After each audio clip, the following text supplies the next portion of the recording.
কিনা? আম গাছের মধ্যে আম ধরে, বড়ই ধরে না।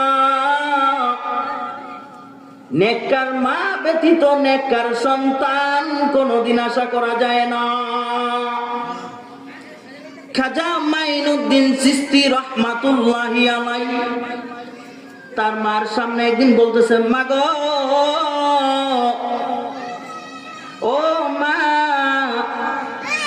আমার হাতে হাত রেখে 70,000-এর উপরে বিধর্মীরা ইসলাম গ্রহণ করছে। মা ডাক দিয়া বলতেছে, সন্তান, এটা তোর ক্রেডিট নয়, এটা তোর যোগ্যতা নয় রে সন্তান, এটা হইল আমি মায়ের যোগ্যতা। মাইনুদ্দিন চিশতি রাহমাতুল্লাহি আলাইহি ডাক দিয়া বলতেছেন, মা গো, বুঝলাম না এটা আপনার যোগ্যতা কেমন হইল গো মা? মা ডাক দিয়া বলতেছে, সন্তান, 2 বছর পর্যন্ত বুকের দুধ পান করাইছি। মাইনুদ্দিন, এই 2 বছরের মধ্যে কোনদিন তোকে আমি বিনা ওযুতে দুধ পান করাই নাই।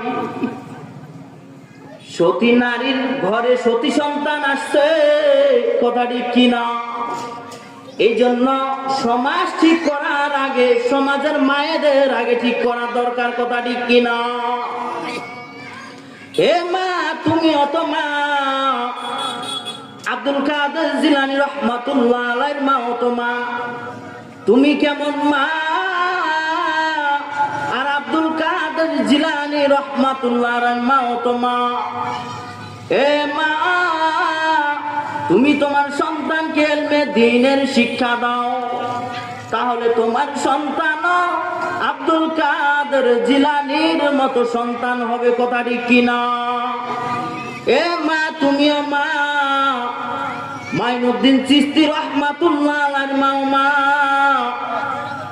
তার মা যদি নেককার সতী অবস্থায় নিজের সন্তানকে এত সুন্দর শিক্ষা দিতে পারে, প্রত্যেকটা সন্তানের প্রথম শিক্ষা কেন্দ্র হইল তার মা, কথাটি কিনা?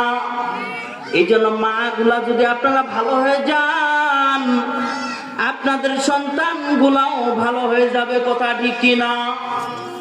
এখনো যারা এদিক সেদিক ঘোরাফেরা করতেছেন, ও যুবক ভাই, তোর 2টা পায়ের মধ্যে হাত দিয়া বলি রে ভাই, আয় এই মাহফিলের দিকে আয়, ছুটে আয়, প্যান্ডেলের মধ্যে বসে যা। আজকে বন্ধু বান্ধব নিয়ে আড্ডা দাও রে যুবক।